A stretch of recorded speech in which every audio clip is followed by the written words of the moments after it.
Hola, buenas tardes a todos y a todas. Bienvenido amigos de la India. Hoy tenemos con nosotros a Jaume Cluet, que tenemos el proyecto de hacer un viaje a Bretaña con él durante la primavera, y entonces esto es una conferencia introductoria sobre la leyenda arturiana y el bosque mágico de Groenlandia. ¿Vale? Muy bien. Gracias. Perfecto. Pues buenas tardes y bienvenidos. Realmente hoy vamos a hablar de un tema legendario, lo que es todo el tema de la leyenda del rey Arturo, la saga de los caballeros, de la mesa redonda y el espacio geográfico, en este caso del bosque mágico de Brocelandia o Brocelianda. Hay doble, en este caso, nomenclatura.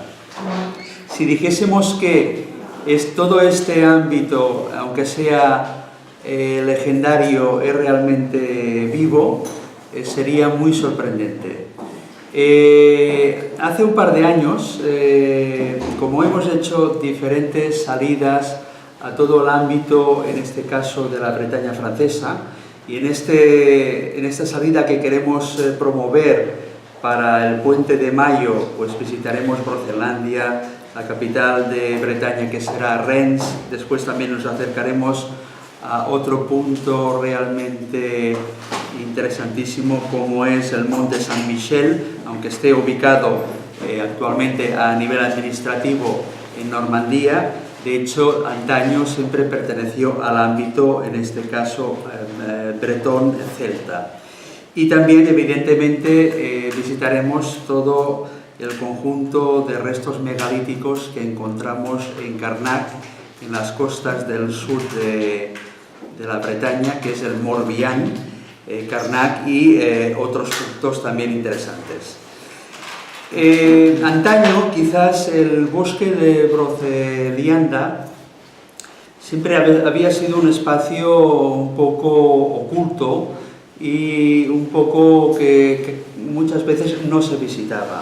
Nosotros nos encontramos a partir ya de los años 90, por la primera vez que fuimos, estuvimos hablando con la oficina de turismo de Pempom, de la abadía de Pempom, que sería, por decirlo así, un poco la pequeña capital rural de Brocelandia, indagando sobre el tema, en este caso, de los misterios del bosque, ¿no? Y nos decían que ellos relativamente solamente recibían básicamente público propio francés, que encontraban que había un público europeo muy reducido que llegaba a atreverse a llegar a este espacio interior.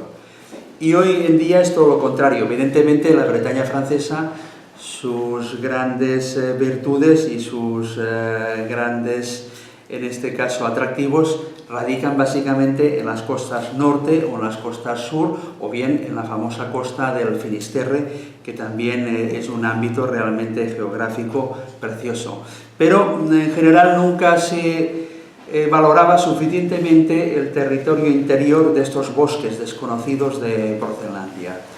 En cambio, con el paso de los tiempos, en estos últimos 30 años, la evolución y la atracción que tiene este punto realmente ha sido sorprendente. Y nosotros incluso lo hemos visto a nivel de la gente que se pasea por allí, a nivel de coches particulares, la llegada de autocares, cosa que era inaudita en los años 80 o 90, y ahora ese atractivo que tiene este espacio cada vez está más relanzado y es más consistente. Y hace un par de años conseguimos traer aquí directamente al director del Centro de Estudios Arturianos, el Centro de Interpretación de la Leyenda Arturiana, concretamente nuestro amigo Nicolás Mesalira, que fue entrevistado, en este caso, por Víctor Lamela, y salió en la contraportada de La Vanguardia hace un par de años. Y él nos decía que, como titular, que el rey Arturo regresará algún día otra vez desde Avalon. Realmente, si esto lo tomamos al pie de la letra, nos puede parecer muy sorprendente. Pero más sorprendente es que el gran mito en este caso de Occidente, está basado sobre todo en el mito celta, en el mito de los misterios del mundo celta. Quizás nos quedan un poco ya más lejanos toda esta mitología propia que ha dado nacimiento a la cultura y a la civilización occidental. Todo el tema de los mitos griegos y romanos que en este caso se hicieron y se fabricaron hace 2000 años y que ha sido en cierta manera la base de nuestra cultura occidental, quizás nos quedan un poco más lejos y casi diría yo que no los vemos como propios. En cambio, todo el tema de la mitología, en este caso celta, no sabemos por qué aún sigue vivo. Y los estudiosos realmente se quedan sorprendidos, porque dicen, realmente, si analizamos cuándo surge todo este mito, en torno a los años 1100 y 1200 hasta nuestra actualidad, ya son más de 800 años que este mito va viviendo y va perviviendo. Y entonces se sorprenden porque analizan, en este caso, la vivencia de los mitos, por ejemplo, romanos o griegos, como mucho, tuvieron una vivencia de unos 500 años, en un momento, digamos, que se vivían, se conocían y se estudiaban en su momento, ¿no? Y en cambio, aún está, digamos, instalada esta mitología del rey Arturo y sus caballeros y la mesa redonda, y 800 años, y viviendo en un mundo tan materialista y tan técnico como el que vivimos nosotros en Occidente. Y en sí mismo podemos decir que es el mito por antonomasia. Y la prueba, por ejemplo, es que a nivel del mundo literario, a nivel incluso de nuestra técnica, a nivel incluso del cine, hoy en día es uno de los temas que se ha repetido infinidad de veces y se ha trasladado al séptimo arte. Incluso recientemente, ahora en el año 2017, han hecho la última versión del Rey Arturo, que creo que va a llegar a las pantallas ya de España pronto. Quizás una de las películas que más han impactado sobre el tema del mito, en este caso arturiano, y la ubicación de este mundo que estaría en relación con los bosques de Groenlandia, fue la famosa película de John Boorman, del año 1981. Los especialistas dicen que ha sido la película mejor llevada, en este caso, al cine. Y se llama Excalibur, la famosa película de Excalibur, ¿no? Y que en cierta manera ya no solo los especialistas, sino el público en general siempre dicen que esa película es la que, aunque se haya pasado infinidad de veces luego por la televisión, siempre atrapa, siempre tiene unos puntos que realmente a la gente le resultan realmente fantásticos. Porque en cierta manera, y aquí está una de las claves, nos entra en el misterio evolutivo de la humanidad y nos acerca uno de los grandes misterios, que sería todo el tema del mito del Santo Grial. Mito que en este caso realmente tiene una gran importancia. ¿Y por qué Groenlandia en este caso concreto, digamos, acapara toda esta importancia física y esa ubicación geográfica? Porque está en relación, en este caso, con uno de los grandes maestros que ha aportado, aunque hoy en día no sepamos quién es, pero sí que en este caso lo ubicamos o lo centralizamos a través de un nombre, que sería el mago Merlín, que es el instaurador, en este caso, de la saga del Santo Grial. Y dentro de esta saga nos dicen que Merlín realmente vivió y digamos, expandió este mito en los bosques antiguos de Groenlandia. Incluso hay el castillo donde se ubica este centro de estudios del mundo imaginario bretón, donde ellos mismos dicen, Merlín todavía vive, quizás está escondido a través del misterio de las aguas del lago de Pomper, donde se ubica este centro de estudios. Quizás es en otra dimensión que nosotros no somos capaces de entender que existe, y que todos estos espacios, digamos, ancestrales, que están dominados y están ubicados perfectamente a través y representados a través de antiguos dólmenes y antiguos espacios sacros, como pueden ser, por ejemplo, el solar de Viviana, el megalito de Merlín, los dólmenes de los gigantes, el mismo lago de Comper. Quizás sean espacios donde las vibraciones y donde el ser humano puede realmente allí captar una serie de vivencias que el bosque ofrece como punto mágico de conexión con otra realidad que sorprendentemente puede vivir paralelamente a nuestra realidad técnica y material y cotidiana. Bien, pues ya habiendo ubicado el punto de Groenlandia, lo que también sorprende un poco es que cuando uno busca por internet el bosque de Groenlandia, no sale, no existe, porque administrativamente Groenlandia en la cartografía francesa no existe. Es curioso, ¿eh? A veces hay mundos que son reales y tampoco en nuestro tiempo actual no existe. Uno tiene que entrar a través del nombre del bosque de Pempom, que es, digamos, el punto de referencia. Quizás a través de Groenlandia uno busca internet y le saldrán temas realmente mitológicos, pero no encontrará esa ubicación, ¿no? Y entonces, cuando dice, ¿y dónde está dónde está Groenlandia? Buscando los mapas, pues tienen que, en este caso, buscar un poco de referencias e intentar ubicarlo. No es difícil ubicarlo tampoco, porque es físico, es un espacio físico. Y está cerca de Rennes, en la capital de Bretaña, está ubicado aproximadamente entre 50 y 70 kilómetros al oeste de la capital de la Bretaña, que es Rennes. Y lo curioso de este espacio es que cuando uno penetra en él, te recuerda a espacios realmente singulares que los mismos celtas ya antaño santificaron por toda Europa. Por ejemplo, tenemos un espacio también muy similar como es la Selva Negra en Alemania. Alguien diría, pero la Selva Negra en Alemania, este espacio no es de los germanos. No, cuidado, este espacio, antes de que llegasen los germanos, era un espacio que ya habían ocupado, en este caso, los celtas. Y mucha parte de la toponomía, incluso lo vemos con los nombres de los ríos, en Alemania, estos nombres son propiamente celtas. Celtas que luego se desplazarán con el transcurso del tiempo, serán desplazados los últimos celtas que estuvieron en la Europa continental por las tribus germánicas, para luego ya pasarse hacia territorio ya galo, Francia, o pasar definitivamente hacia territorio del norte de España o a las islas atlánticas de lo que sería el gran territorio de la Gran Bretaña. Y tenemos este espacio, digamos, también realmente singular, como es la Selva Negra.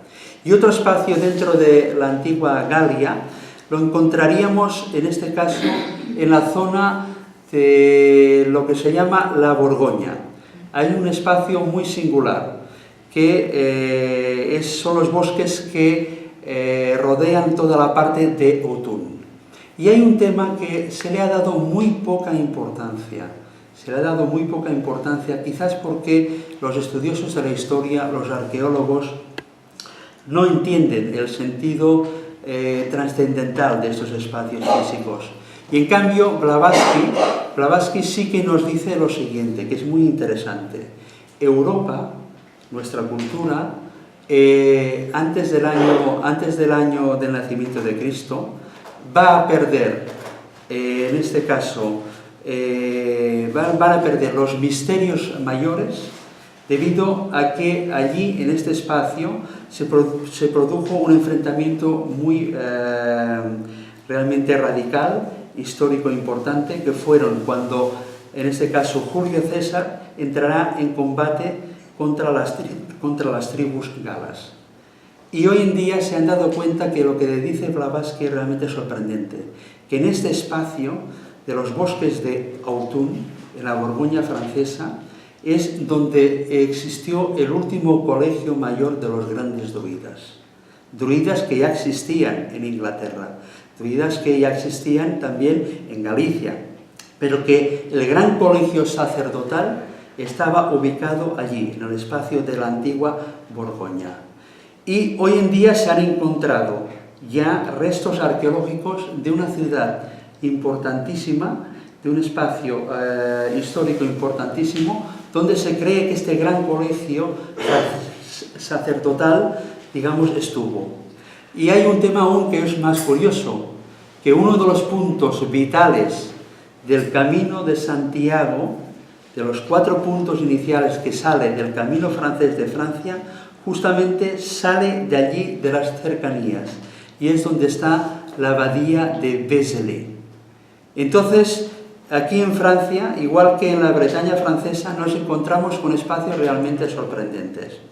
Y en esta leyenda que nos hablan de Groenlandia y de la vivencia que tuvo el gran mago, en este caso Merlín, allí en Groenlandia, donde se ubica, es en cierta manera donde se reúne este antiguo concepto de los caballeros, en este caso del rey Arturo y su saga caballeresca a través de la tabla redonda.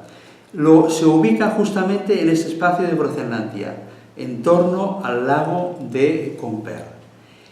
Y aún hay otra curiosidad más increíble, que todo ese mito en la Segunda Guerra Mundial se va a personalizar a través de una obra de un abad que tuvo, digamos, una vivencia y vivió allí en los bosques de Groenlandia.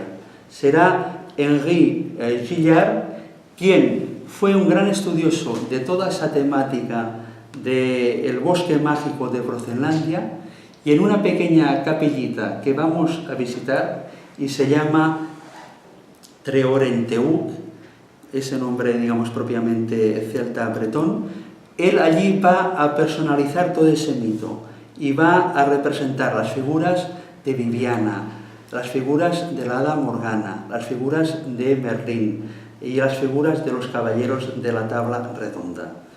Y en este espacio, gracias a la ayuda, en este caso, de un prisionero alemán, que era un gran pintor, que era Karl Reisenberg, juntamente con un vidriero, en este caso francés, que fue Jean Delpech, ellos van a trabajar ese tema y lo van a representar, en este caso, en la capilla de Treorenteuk.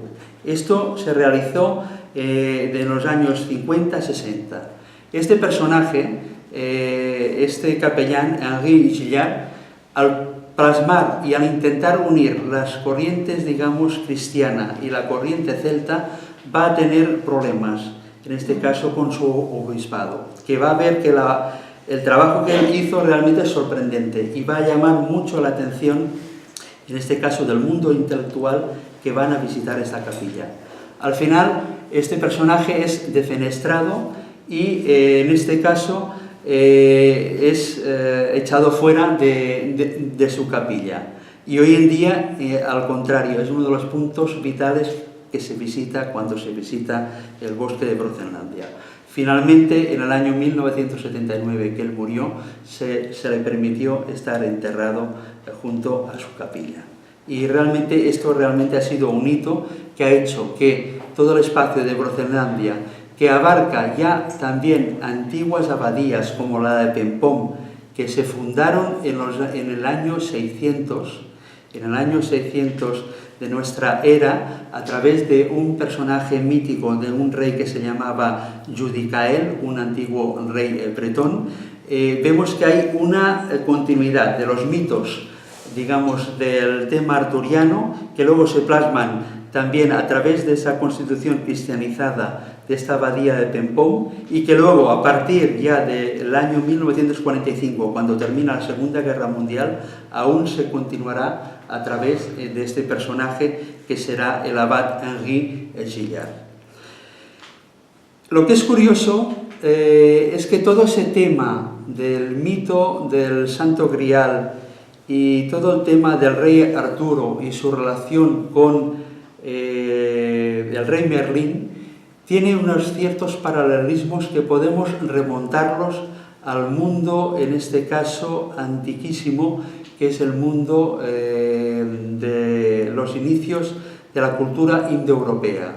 Y, por ejemplo, hay estudiosos que han interrelacionado las figuras de Merlín con Krishna y la figura también del rey Arturo con Arjuna, donde ven que los arquetipos realmente son muy similares.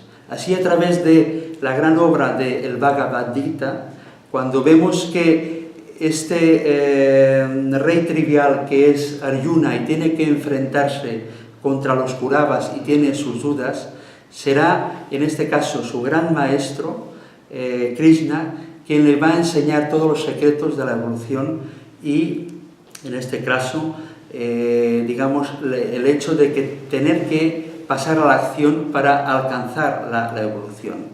Y en cierta manera, en el mito del rey Arturo tenemos algo similar.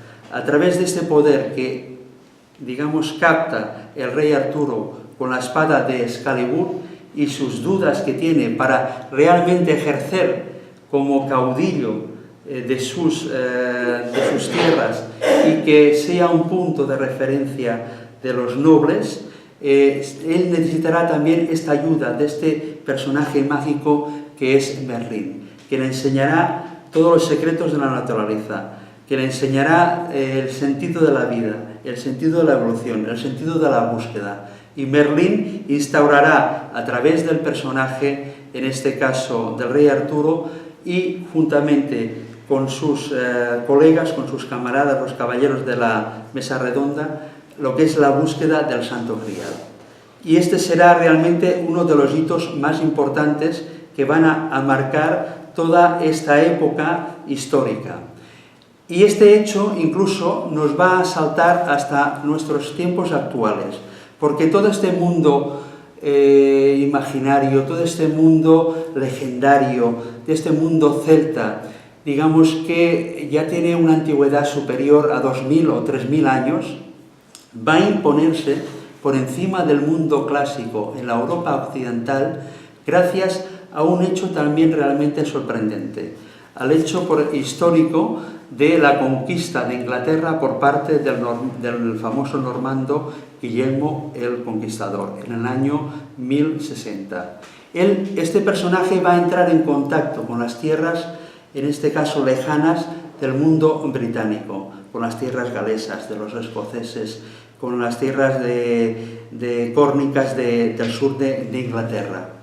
Y él y sus sucesores van a estar captivados por esta gran mitología que en cierta manera se la van a apropiar como elementos propios de la época medieval, donde van a representar a ese rey Arturo como rey medieval, como sus caballeros ancestrales celtas, como si fuesen seres vivos de la época medieval, como este personaje, en este caso Merlín, que será el gran consejero, y a partir de aquí todos estos mitos que ya antiguos monjes como Gildas en el año 540 a través de sus crónicas o a través, por ejemplo, de los últimos bardos que sabemos que existieron hasta el siglo VI de nuestra época, como fueron el bardo Taliesin y su famoso libro, o también el bardo Anieriesin. Y luego también tendremos todo el tema de los libros escoceses, de los cuentos escoceses, que nos hablan también de estas leyendas del rey Arturo a través del Manogion. Será a través de personajes literatos, ya que estarán en la corte de Guillermo el Conquistador y sus sucesores, como por ejemplo Godofredo de Monmouth y el gran literato Weiss, que es el que escribirá el Román de Brut.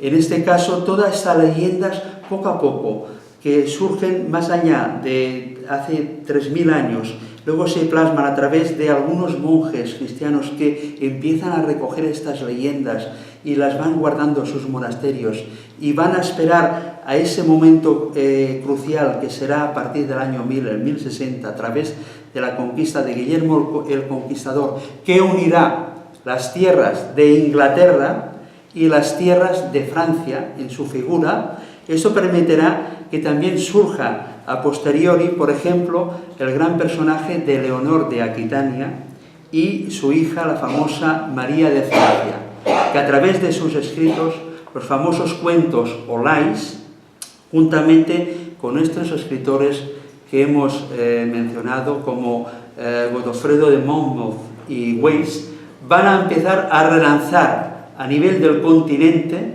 todas esas leyendas y van a llegar, en este caso, a diversos países medievales, como serán la Normandía, la Champaña, la Borgoña, Flandes y diferentes territorios, en este caso también de Alemania.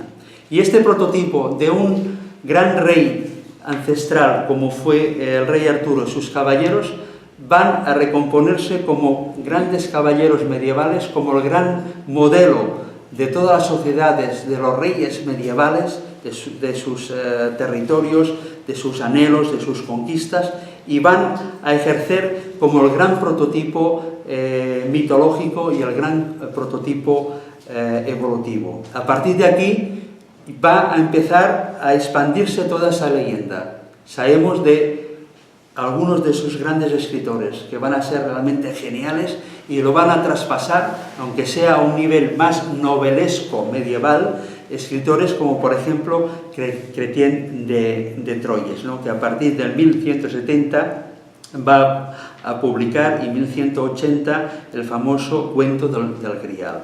Todo esto van a continuarlo otros personajes, como Robert de Boron, y también va a llegar a Alemania hasta el famoso Wolfram von Eschenbach, que nos va a explicar todas las aventuras del rey Arturo y sus caballeros a través de del famoso, en este caso, personaje como es el Parsifal.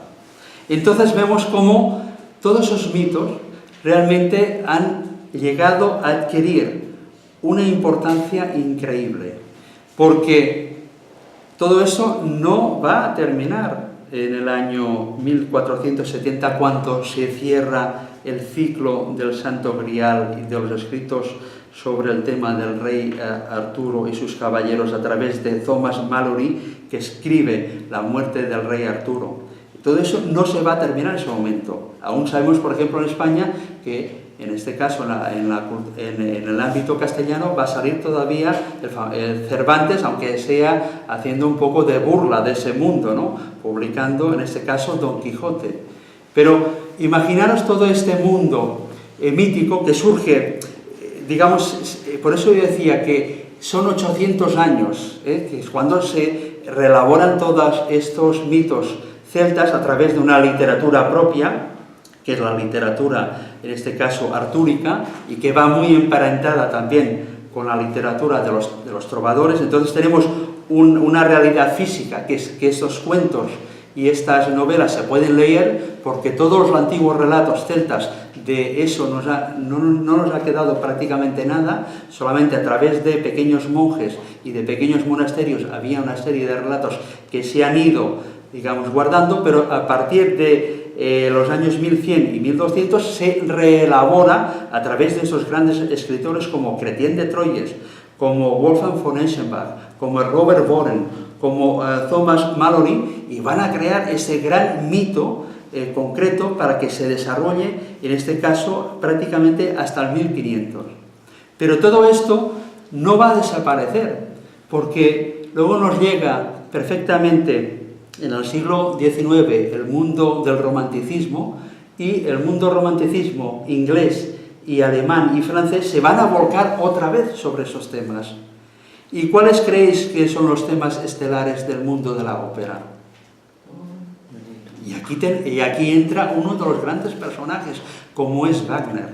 Que Wagner va a relanzar otra vez toda esta temática del mundo mágico bretón. Y todo esto nos va a llegar hasta nuestros tiempos actuales. Y esto todavía aún está continuando. Y es un filón de oro, que hoy por hoy aún no se le vislumbra el final. Y evidentemente, hoy en día, en nuestra actualidad, si buscamos a través de la radio, a través de la prensa, a través de la televisión, programas enigmáticos, uno de los programas estelares, ¿cuál continúa siendo? Todo el tema del ciclo del Santo Grial y los caballeros de la tabla redonda a través, pues, del personaje principal, que es el rey Arturo. Y en cierta manera, el personaje que más nos causa, nos causa como misterio, como más enigma, evidentemente, ¿quién es? Es, en este caso, el mago Merlín. Pues que nos están hablando de un personaje, de un maestro, de un mundo que hoy en día ya no disfrutamos, ya no vivimos, ya no sabemos qué es. No sabemos si es imaginario, si puede ser real, si puede ser factible, pero en cierta manera siempre esas tradiciones nos dicen que es como una especie de paraíso perdido, que es una especie de mundo olvidado que el ser humano, a través de estos mitos, tiene que volver a captar, que tiene que volver a rescatar. Y hechos como, por ejemplo, la figura de estos personajes como Nicolás Messalera, que están relanzando de manera continuada todos esos mitos, realmente nos lleva a pensar de la importancia que significa todo el tema del mundo de la saga griálica y el mundo de la tabla redonda. Y que en ese espacio en concreto que vamos a visitar, que son los bosques de Groenlandia, vamos a poder captar toda esa esencia y a poder conectar, en este caso, los vestigios ancestrales megalíticos que se encuentran en este bosque, que son más de 50, aunque no tienen quizás la importancia y el volumen y la visibilidad que tienen los megalitos que luego vamos a ver concretamente en la costa del Morbihan, en el sur de las costas de la Bretaña francesa, concretamente en Carnac, pero sí que la esencia de este bosque de Groenlandia, os aseguro que nos va a dejar como estupefactos, nos va a dejar como aprendidos, y nos va a poner la pregunta, decir, ¿en qué mundo estoy? ¿En dónde estoy ahora? ¿Qué es lo que hay aquí? ¿Qué ocurre aquí? Por eso hay un punto mágico que le llaman el Valle sin Retorno, que la gente que lo visita, que es otro de los espacios que vamos a visitar juntamente con esta ermita de Trelorenteuc y el castillo de Quimper con sus leyendas, que uno queda fascinado por lo que realmente va a poder admirar y va a poder, en este caso, observar y descubrir. Pues aquí está el reto de nuestro viaje, en este caso, a los espacios mágicos de Groenlandia, y que es un reto también a la búsqueda del mito del Santo Grial, que es lo que nos intenta llevar al mito del Santo Grial, es hacernos las típicas preguntas de quiénes somos, qué hacemos, a dónde vamos, que es nuestro reto como seres evolutivos, que tenemos que buscar nuestra esencia y que las antiguas civilizaciones, las antiguas culturas y espacios mágicos como el bosque de Groenlandia nos pueden dar la respuesta que anhelamos. Muchas gracias.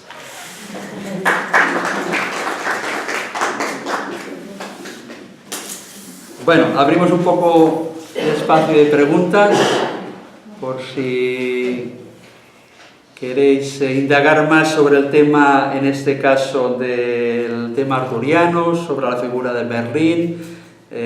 Quizás si no conocéis el espacio de Groenlandia, hasta que no lleguemos allí realmente no podremos entrar a fondo sobre el tema.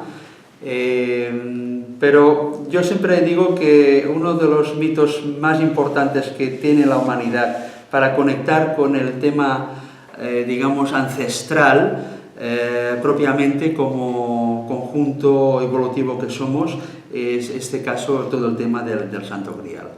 A través de los estudios que hoy en día se están haciendo de la arqueología, que esto ya va mucho más allá del mundo celta, a nivel de la evolución propia de los seres humanos, cuando vemos toda la riqueza de los conjuntos arqueológicos que tenemos, por ejemplo, del arte rupestre, de todo el conjunto de las cuevas de Altamira, de las que encontramos en Francia, en otros sitios, hoy en día se han dado cuenta los arqueólogos, historiadores y estudiosos de los mitos que el ser humano, en cierta manera, necesitamos tener esos mitos como anhelo y como esperanza, y que nos religan en este caso con nuestros ancestros. Es como si en cierta manera, digamos, todo el tema del misterio evolutivo del ser humano, expresado a través de estos mitos o estas representaciones gráficas que encontramos en los hombres prehistóricos y que luego a través de la literatura en la época medieval e incluso en la época anterior clásica, ya sean los griegos, los romanos, los mesopotámicos, los fenicios o los egipcios, siempre se van a recrear todos estos mundos mágicos, todos esos mundos de búsqueda y de intentar pues, buscar los parámetros de la espiritualidad del ser humano. Y que nuestro ámbito, en este caso, digamos, medieval, que lleva con nosotros estos 800 años, sencillamente lo que nos hace es repetir todos esos esquemas, porque esos esquemas es los que nos van a provocar que podamos entender el sentido de la vida. Si no, realmente, si careciésemos de estos mitos, si fuésemos solamente seres humanos técnicos y materialistas, realmente el ser humano no tendría futuro. Y esto es lo más importante, y hay que entenderlo, hay que preservarlo y hay que potenciarlo. De hecho, ellos, los del Centro de Estudios Arturianos de Groenlandia, están reconocidos a nivel del patrimonio de la UNESCO como representantes de un patrimonio inmaterial y mítico que es vital para el ser humano, y que hoy en día incluso Nicolás nos dijo hace un par de años que incluso lo han llamado desde diferentes ámbitos, en este caso continentales. Ha ido a hacer charlas a América, a Australia, en este caso pues a África, porque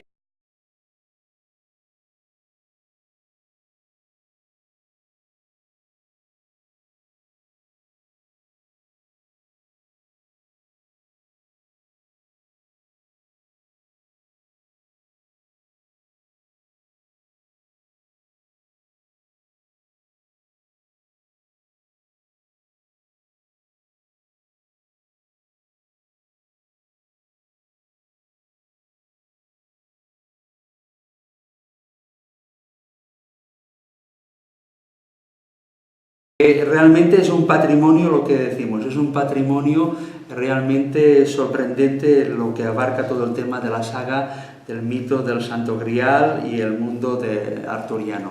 Incluso este tema también está muy ligado con el tema de los trovadores, y que en época medieval, y nosotros en el ámbito catalano-occitano también tenemos una novela muy importante del tema arturiano. Quizás es más desconocida, no es como el cuento del Santo Grial o el Parsifal, pero es por los estudiosos literarios que hoy en día han tocado esos temas, digamos, se han dado cuenta de la importancia, porque se remonta casi a los inicios de todo este ámbito, y se llama Jaufré.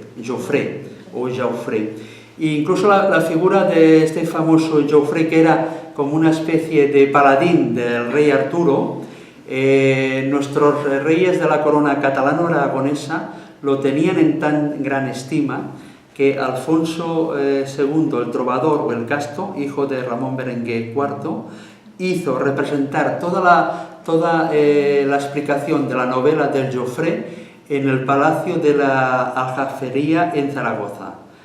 La lástima es que todas las pinturas han desaparecido y no nos han llegado, porque, digamos, todo este mito del rey Arturo, a través de los reyes medievales, era muy importante.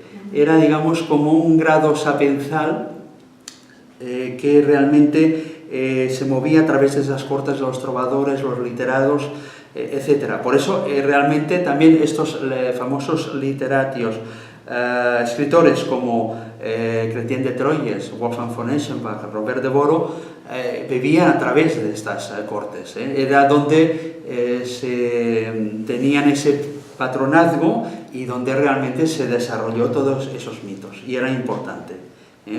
Por tanto, podemos decir que también en el ámbito propiamente catalano-occitano existe un mito sobre el rey Arturo y se llama la novela Joffre. Bueno, ¿alguna pregunta más? ¿Los monolitos de Karnak son celtas?